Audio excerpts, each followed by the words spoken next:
오늘날 대부분의 사람들은 위선적인 삶을 살아갑니다.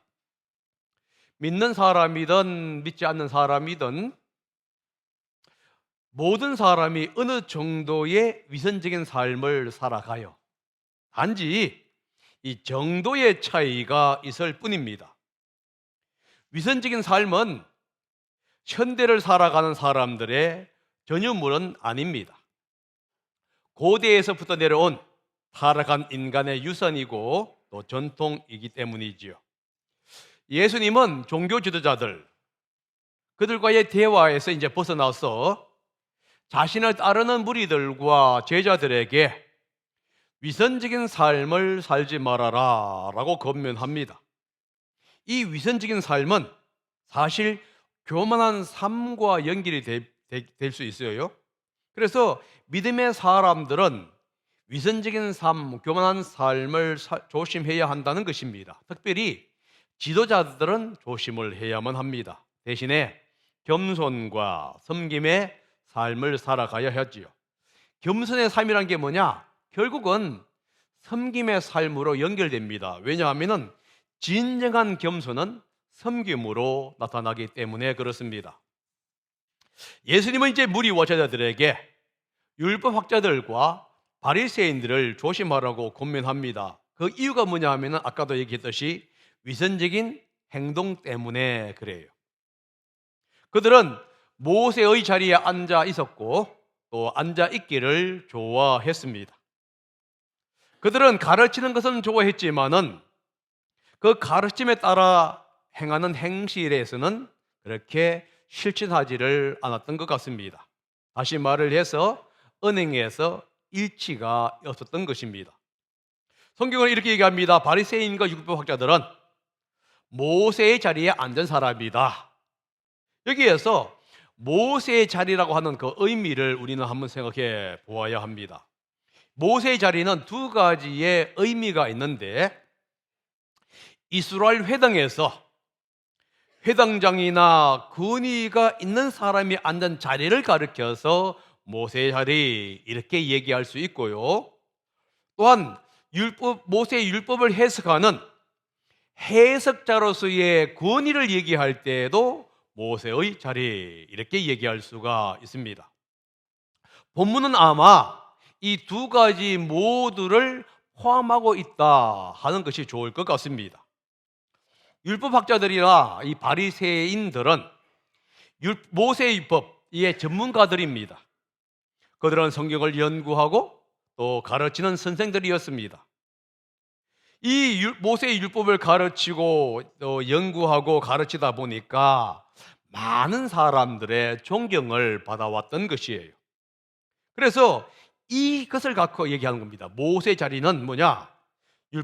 모세의 율법을 해석하고 가르치는 존경과 권위의 자리. 그러니까 바리새인들이라든가 율법학자들은 바로 그러한 자리에 있는 사람들이다, 이 얘기를 하는 겁니다. 그런데 예수님이 뭘 하고 있냐면 그들이 행하는 이 성경 해석이나 능력은, 그리고 이 성경을 해석할 수 있는 권위는 인정한다는 거예요. 그래서 그 권위를 인정하기 때문에 모든 제자들은 그들의 권위에, 그들의 말씀에 따라서 순종하고 행해야 한다는 거예요. 그러나 그들의 행동은 따르지 말라 이렇게 권면합니다. 이 경고의 의미가 무엇이냐 하는 거예요. 왜 그들의 해석의 권위는 따라야 하지만은 그들의 삶을 따라가지 말아야 하느냐? 왜냐하면 위선적인 행동 때문에 그렇습니다. 그들은 말만 앞세우지만은 행동은 하지 않았다 하는 거예요. 다시 말해서 그들의 가르침은 분명한 교훈입니다. 올바른 교훈이에요. 그런데 바른 교훈이에 바른 행실이 주어져야 하는데, 말씀은 바른 교훈인데 행실이 따라오지 않았다 하는 거예요. 다시 말해서 그들은 율법은 이해했습니다. 그러나 그 말씀에 따른 행동에서는 그들이 실천하지를 못했다 하는 겁니다. 행함이 결여된 가르침은 바람에 밀려가는 구름과 같고요, 열매 없는 과실나무와 같습니다. 그래서 예수님은 가르침에는 힘이 있지만은 행함에는 열매가 없는 종교 지도자들의 가르침은 순종할지언정 그들의 행실은 본받지 말라, 이렇게 얘기하는 거예요. 어쩌면 이 바리새인들과 율법학자들의 모습이 우리 그리스도인들의 모습이고 이 목사와 사역자의 모습일지도 모릅니다. 신앙생활을 오래 하다 보게 되면은 성경을 많이 배우게 되고 이제 알게 되지요. 성경을 연구하다 보게 되면 말씀에 깊은 지식을 가질 수가 있다 하는 거예요. 그런데 그 말씀의 깊이에 따라서 이 삶의 깊이가 있으면 얼마나 좋겠습니까? 그런데 말씀의 깊이는 있지만은 삶의 깊이가 따라가지 못할 때가 너무나 많다 하는 거예요. 그래서 때때로 우리는 말만 하고 행동은 없다 하는 핀잔의 소리를 듣습니다. 사실 목사가 그런 것 같아요. 강대상에서 어떤 걸 가르칠 때 그럴듯하게 얘기를 하지요. 그러나 이 속을 보게 되면 삶이 못 따라갈 때가 너무나 많다 하는 겁니다. 여러분, 우리는 그러한 삶을 살아가고 있다는 존재라는 것을 우리는 인식을 해야만 합니다. 말씀에 따라 사는 이 행실이 부족함을 우리는 인식을 해야만 해요. 어느 때에는 그 부족함이 능력의 부족으로 올 수도 있고 어느 때에는 순종하려고 하는 그 의지의 부족으로 올 수도 있습니다. 아마 베드로의 경우는 능력의 부족일 것 같아요. 베드로는 예수님을 사랑했습니다. 목숨을 버리고라도 예수님을 따르기를 원했어요. 그런데 막상 죽음이 다가왔을 때에 이제 두려워했고 예수님을 부인하게 됩니다. 우리도 베드로처럼 능력이 부족해서 말씀 따라 살지 못할 때가 있다는 거예요. 목구멍이 포도청이다 하는 말이 있듯이 말씀대로 살고 싶습니다. 그런데 처자식이 있고 먹고 살기 위해서 말씀대로 살지 못하고 죄를 지을 때가 많이 있다 하는 거예요. 이것은 저도 마찬가지고 여러분들도 마찬가지일 겁니다. 그럴 때마다 우리는 우리의 연약함을 인정하고 주님께 죄 용서의 은혜를 구하면서 또한 하나님 이렇게 살 수 있도록 능력을 주십시오 하고 기도해야 할 필요가 있는 것이지요. 그런데 우리는 그렇게 우리의 연약함을 인정하기보다는 베드로와 같은 그런 사람들을 볼 때에 비난하고 그리고 정죄할 때가 너무나 많다 하는 거예요. 다른 사람들을 무조건 정죄하지 말라 이 얘기가 아닙니다. 때때로 남을 정죄할 때도 있고요. 남의 헌담을 우리가 할 때도 있어요. 그런데 남을 정죄하고 남의 헌담을 할 때조차도 우리도 내가 정죄하고 험담하는 그것을 하고 있다는 것을 우리는 인식을 해야만 한다는 거예요. 이 사실을 인식할 때 우리는 겸손할 수가 있는 겁니다. 비록 남을 정죄하고 남의 잘못을 말하지만은 나도 같은 사람이라는 것을 고백할 수 있는 그러한 정직한 마음이 필요하다는 거예요. 그런 자세를 가질 때 우리는 나를 돌아보게 됩니다. 그리고 나에게는 어려운 것이 없다는 것을 인정하게 되겠지요. 뿐만 아니라 이렇게 살아가는 것도 하나님의 은혜임을 우리는 고백할 수가 있게 되는 거예요. 그런데 바리새인들과 이 율법학자들은 그 사실을 간과해 버립니다. 자신은 어려운데 다른 사람들은 어렵지 못하다는 식으로 이제 얘기를 하고 판단한다는 것이에요. 이것이 바로 바리새인들과 율법학자들의 삶이었던 거예요. 자신도 살지 못하면서 인간의 연약함이라든가 부족함을 인정하지 못합니다. 그러면서 마치 자신은 모든 것을 그렇게 온전히 하는 것처럼 이야기하고 다른 사람을 판단할 때가 많았다 하는 거예요.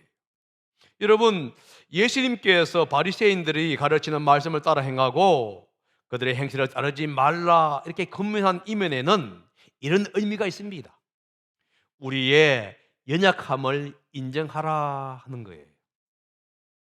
그리고 남을 정죄할 수 있는 자리에 앉을 수 있는 사람은 그 어느 누구도 없다는 것을 인정하라, 이런 의미가 들어갈 수가 있습니다.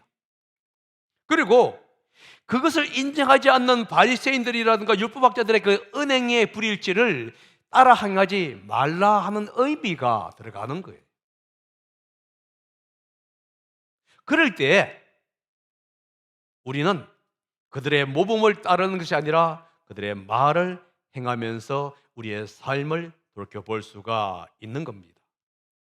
그러면서 예수님은 이제 바리새인들이 말을 하고 있는 그 삶의 위선적인 삶이 무엇인지에 대해서 좀 더 자세하게 설명해 주는데, 그것이 바로 4절부터 7절까지 나오는 말씀의 내용입니다. 먼저 바리새인들은, 과인들의 위선적인 삶이라는 게 뭐냐 하면은 자신은 행하지 않고 알아는 무리에게 무거운 짐을 지우는 그러한 삶을 가리켜서 위선적인 삶, 이렇게 얘기합니다. 다른 말로 말하면은 자신은 하지 않으면서 똑같은 것을 하라, 이 얘기 아니에요. 자신은 하지 않습니다. 그런데 더 많은 짐을 지우는 거예요. 어디서 나왔지요? 4절이 그 얘기합니다. 한번 다 같이 읽어봅니다. 시작. 그들은 지기 힘든 무거운 짐을 묶어서 남의 어깨에 지우지만 자기들은 그 짐을 나르는 데에 손가락 하나도 까딱하려고 하지 않는다. 이 무거운 짐, 이게 나오는데요, 이건 상대적으로 무겁고 움직이는 데 힘이 드는 그 짐을 얘기합니다. 그러니까 이 무거운 짐은 혼자서 나르기를 어려운 짐을 얘기하는 거예요. 이렇게 볼 수 있습니다.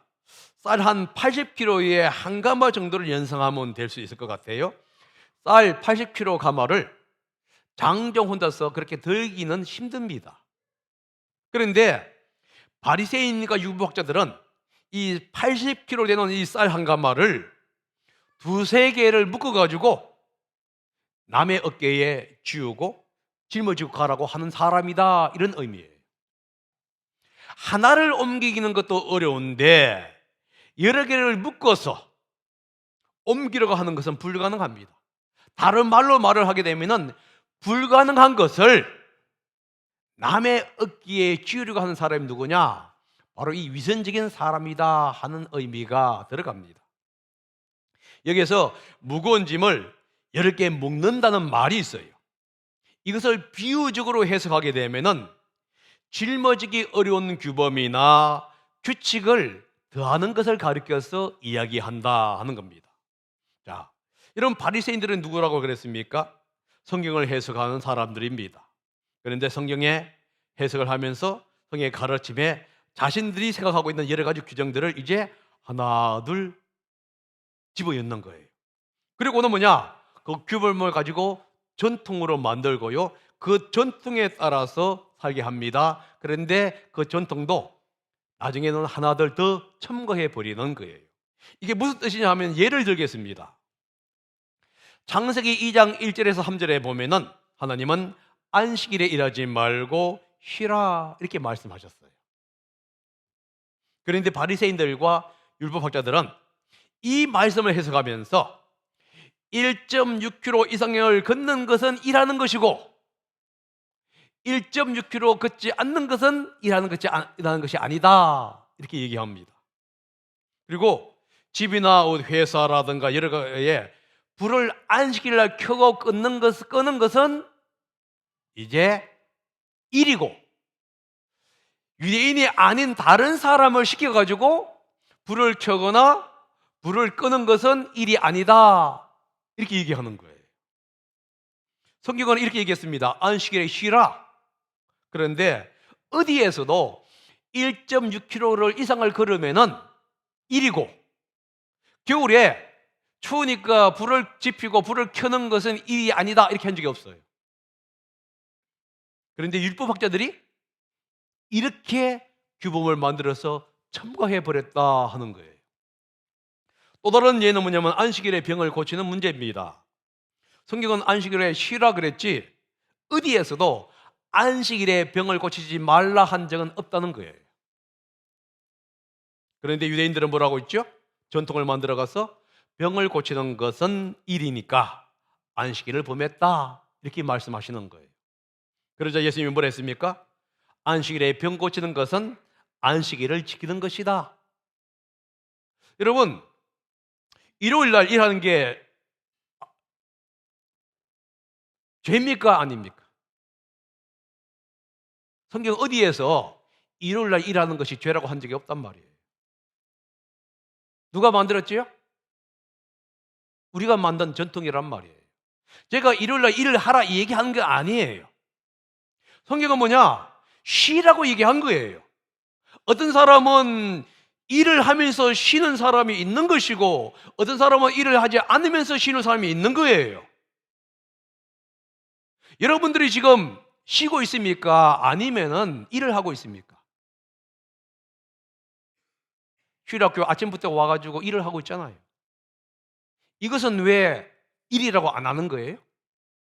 그리고 왜 바깥에서 일한 것만 일이라고 얘기하고 있고 아침부터 와서 열심히 일을 하지 않습니까? 가르치고 이것은 왜 여러분들이 일이라고 간주하지 않냐는 거예요. 여러분들이 이렇게 생각할 겁니다. 이것은 주님의 일이기 때문에 쉼이다. 왜냐하면 그냥 교회 안 나오고 쉬는 것보다 여러분들 교회에 나와서 힘들지만은 마음의 평안이 오지 않습니까? 그렇죠? 만약에 여행을 가버려. 그러면 분명히 여행을 하고 좋았는데 마음에는 뭔가 찜찜하게 생겨요. 그러니까 이건 뭐가 오냐면 마음의 평안이 없어집니다. 제가 뭘 얘기하고 있느냐?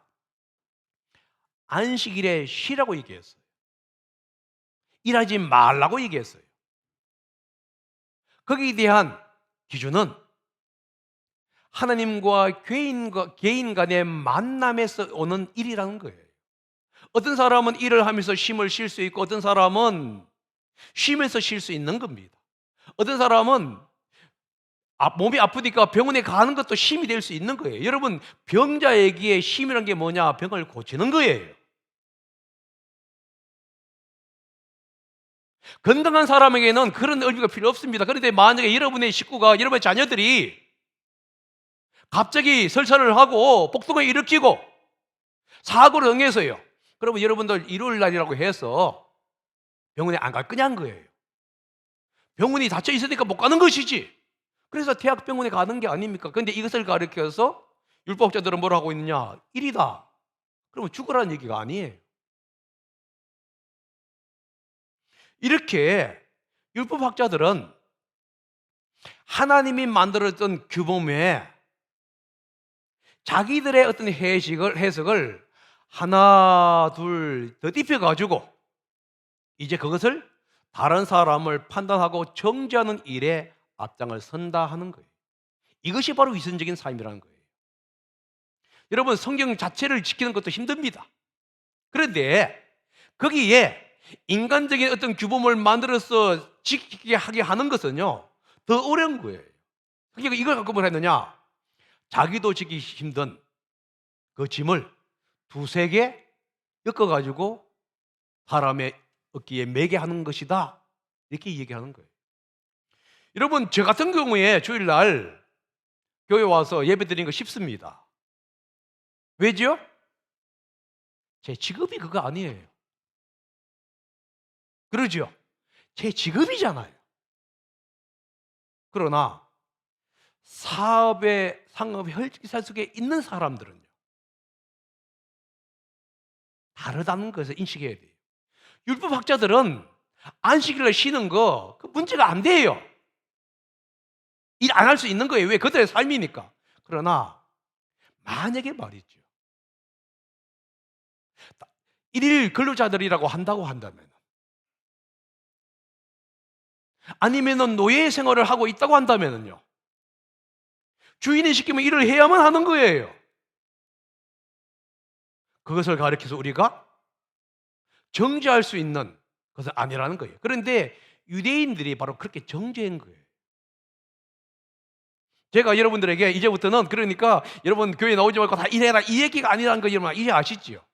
우리가 성경의 말씀에 덧붙여서 우리의 어떤 생각이라든가 규범들을 계속 집어넣는 일, 이 자체가 사실 위선적인 일이라는 거예요. 나를 지키기도 힘든데 다른 사람에게 더 많은 짐을 지어주는 것, 이것이 바로 유대인들이 했던 일이고요, 바리새인들과 율법학자들이 했던 일이에요. 또 하나가 뭐냐 하면은 그들은 다른 사람에게 경건하다 혹은 존경을 받는 것을 좋아했던 것을 우리는 볼 수 있습니다. 5절과 7절인데 읽어봅니다. 시작. 그들이 하는 모든 일은 사람들에게 보이려고 하는 것이다. 그들은 경문곽을 크게 만들어서 차고 다니고 옷을 길게 늘어뜨린다. 그리고 잔치에서는 윗자리에, 회당에서는 높은 자리에 앉기를 좋아하며 장터에서 인사받기와 사람들에게 랍비라고 불리기를 좋아한다. 성경이 이렇게 하죠. 경곽문을 크게 만들어 차고 다니고 옷을 길게 늘어뜨리고 잔치에는 윗자리에 앉고 높은 자리에 앉게 하고 사람들에게 이제 인사받기를 좋아하고 랍비라고 불리기를 좋아한다. 무슨 뜻이냐면 이 경곽문이라는 게 무슨냐면 경문곽은 성경 구절에 담겨 있는 가죽으로 된 작은 상자를 얘기합니다.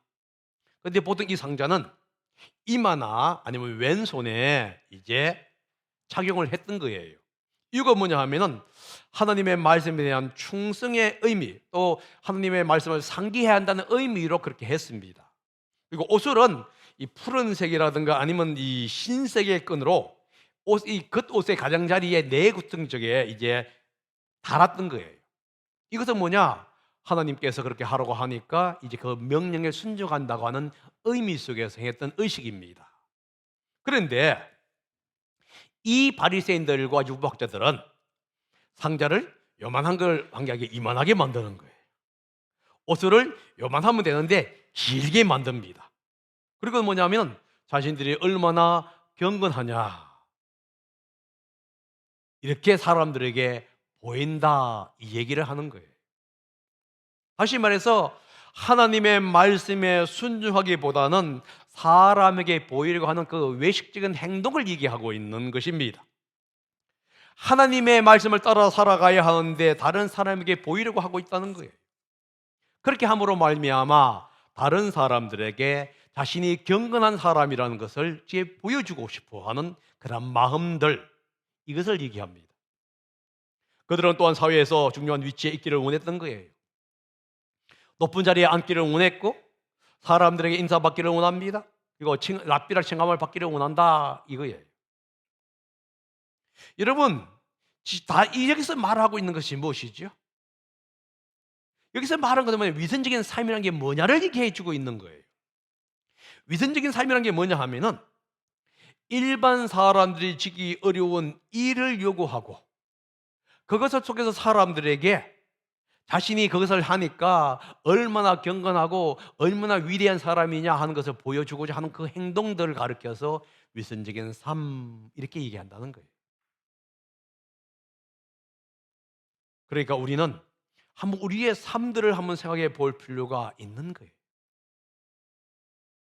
예수님은 이렇게 얘기합니다. 그들의 행동을 본받지를 말아라. 대신에 겸손할 것을 지금 요청하고 있습니다.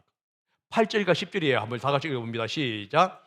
그러나 너희는 랍비라는 호칭을 듣지 말아라. 너희의 선생은 한 분뿐이요 너희는 모두 형제 자매들이다.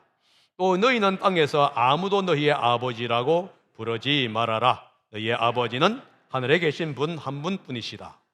또 너희는 지도자라는 호칭을 듣지 말아라.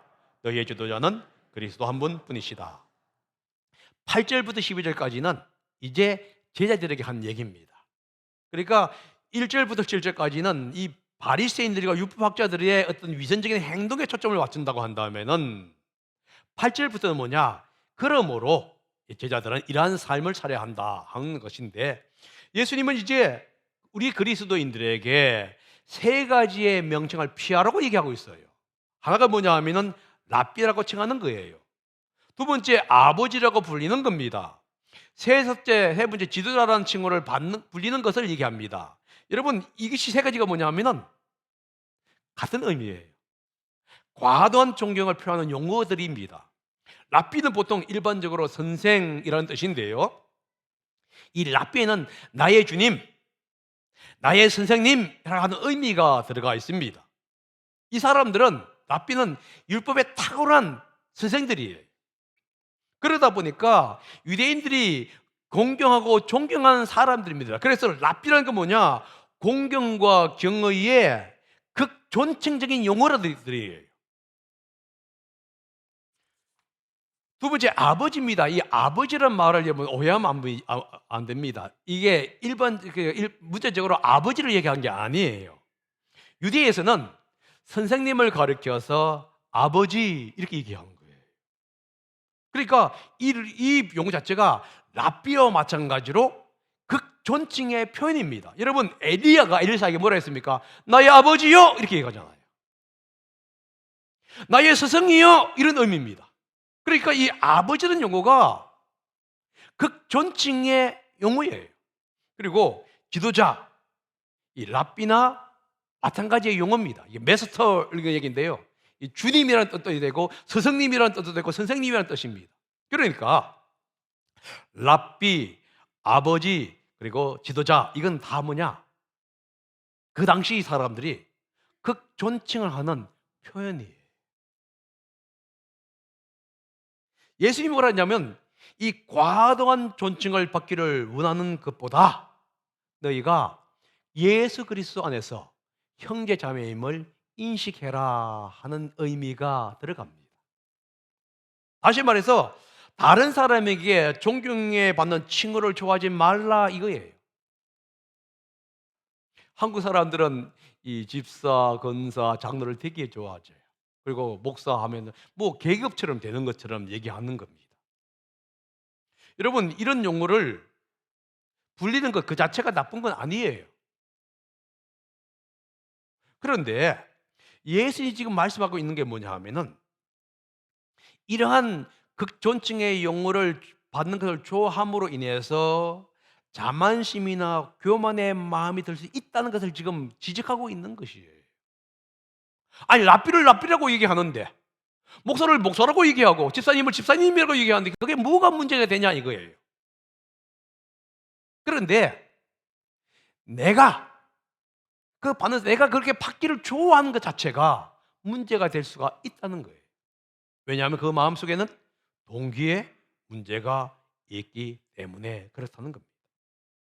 성경은 이렇게 갑니다. 우리는 하나님 아버지의 자녀임을 잊지 말라는 거예요. 그래서 누구는 높고 누구는 낮은 것이 존재가 아니라는 거예요. 예수 그리스도 안에서 서로가 형제 자매라는 거예요. 단지 직분의 차이가 있을 뿐이다 이 얘기를 하려고 하는 거예요. 이 직분만의 문제입니까? 여러분, 직업도 마찬가지가 아닐까요? 이 땅의 직업에서 어떤 것이 좋고 나쁜 것이 없어요. 그런데 우리는 거기에도 등급을 만들고 있다 하는 거예요. 이미 그 자체가 똑같이 랍비, 아버지, 지도자를 좋아하는 것과 똑같은 의미다는 것을 지금 예수님께서 말씀하고 있는 거예요. 존경을 받아야 할 분은 누굽니까? 한 분뿐이 없습니다. 우리의 랍비는 예수님이고요. 우리의 아버지는 예수님이고 우리의 지도자도 예수님이라는 거예요. 그러므로 교회 안에서 사회 속에서 존경을 받아야 할 그 한 분은 뭐냐?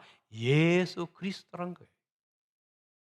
그분보다 높은 자리에 높은 더 좋은 대우를 받으려고 하는 것 자체가 문제가 있다는 것을 얘기해 주고 있는 것이에요. 잘못하게 되면은 목사가 그런 위험에 빠질 수가 있어요. 성도들이 목사에게 대접합니다. 대접하는 것 자체가 잘못된 게 아니잖아요. 그런데 만약에 목사가 나는 자연스럽게 대접받을 존재다, 이게 중요한 거예요. 이게 문제인 거예요. 대접할 때에 감사함으로 받고, 야, 참 우리 성도님 참 어떤 김지사고 박지사고 참 고맙구나, 이런 마음을 갖는 것과 당연하지 집사가 목사에게 섬겨야지, 이런 마음을 갖는 것은 이미 틀린 거예요. 지금 예수님께서 존칭을 받지 말라 이 얘기한 게 아니에요. 그 존칭을 받지 말라는 이명 내면 속에는 뭐가 있냐 하면은 내가 당연히 받아야 할 권리가 있다 하는 교만한 마음, 그리고 예수 그리스도보다 높아지려고 하는 그런 마음, 예수님보다 더 잘 대우받으려 하는 그런 마음들이 도사리고 있는 것을 조심하라, 이 얘기를 하고 있는 거예요. 여러분, 직장인들도 여러분 마찬가지입니다. 여러분들이 만약에 직장에서 갑질을 할 수 있는 위치에 있는 사람들이 된다면은 여러분들 조심하시기를 바랍니다. 을에 있는 사람들을, 여러분들 당연히 그런 사람들은 그런 대우를 받아야 한다고 생각하는 것 자체가 똑같은 얘기예요. 그들을 정말로 진정한 마음으로 대할 수 있어야 한다는 거예요. 그래서 나는 똑같은 일이다, 똑같은 것이다, 단지 직책에서 문제일 뿐이다 하는 마음의 자세를 가지는 것, 이것이 성경이 우리에게 요구하고 있는 것이에요. 왜 그러면 성경이 그렇게 얘기하고 있느냐 이겁니다. 겸손할 때에 하나님이 높여주시기 때문에 그렇습니다. 11절과 12절입니다. 다 같이 읽어봅니다. 시작. 너희 가운데서 어떤 가는 사람은 너희를 섬기는 사람이 되어야 한다. 자기를 높이는 사람은 낮아지고 자기를 낮추는 사람은 높아질 것이다. 무슨 뜻입니까? 마땅히 존경을 받아야 하지만은 그 존경받는 것을 참 미안하게 생각하고 겸손하게 생각해 나가는 사람에게 하나님이 그 사람을 높여준다, 이 얘기를 하고 있는 거예요. 하나님을 높이고 예수님을 높일 때에 하나님과 예수님은 그 사람을 높여주는 것입니다. 예수님 말씀하시죠? 어떤 이 되기를 원하느냐? 높아지기를 원하느냐? 그러면 섬기는 자가 되고 자기를 낮추는 사람이 되어라. 왜냐하면은 그렇게 할 때에 하나님이 자연스럽게 너희들을 어뜸이 되게 하고 너희를 높여줄 것이다, 이렇게 얘기합니다. 그래서 겸손이라는 게 뭐냐 하면은 나를 높이는 게 아니고 하나님을 높이는 거예요. 겸손이라는 게 뭐냐 하면은 내가 이런 자리에 있다 하는 것이 아니라 그 이 자리에 있는 것 자체가 하나님의 은혜라고 인정하면서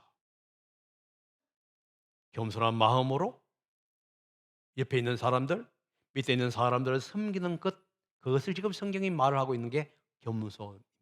그래서 겸손할 때 하나님은 나를 높여주시는 거예요. 하나님이 그 사람을 높여준다면 그것은 참된 겸손이고요, 참된 높은 자리일 수밖에 없다 하는 겁니다. 사랑하시는 여러분, 우리는 위선에 빠지지 말아야 되고요, 자기 과시에 빠지지 말아야 합니다. 그리고 우리는 자만에 빠지지 말아야 해요. 위선, 자기 과시, 자만은 하나님이 아니라 나를 섬기는 것이고요, 나를 높이는 행동입니다. 자기 지식이라든가 직책, 학위, 어떤 위치를 통해서 다른 사람에게 인정을 받으려고 할 필요가 없어요. 오히려 하나님을 높이고 겸손으로 실섬김의 삶을 살아가시기를 바랍니다. 그럴 때에 나는 사라지고 주님이 이름이 높아집니다. 그러면 주님이 그 사람을 높여주시는 거예요. 여러분, 침례 요한의 고백을 우리는 들어야 합니다. 그는 흥해야겠고 나는 쇠하여야겠다. 나는 그가 흥하는 것을 기뻐한다. 그는 이 유명한 말을 남깁니다. 그런데 이 세상에 어느 누구도 침례 요한 보고 낮은 사람이다 하지 않아요. 예수님 뭐라고 그랬죠? 율법 중에서 그가 가장 큰 사람이다. 예수님이 그를 높여주시는 것이지. 바로 여러분과 제가 이 침례 요한의 고백처럼 침례 요한의 고백이 나의 고백이 되고 여러분의 고백이 되기를 원합니다. 그래서 우리가 이 땅을 살아가면서 다른 사람들을 섬기고 다른 사람들을 정말 인정하고 살아갈 수 있는 그런 믿음의 사람들이 되시기를 예수님의 이름으로 부탁드립니다. 기도하겠습니다.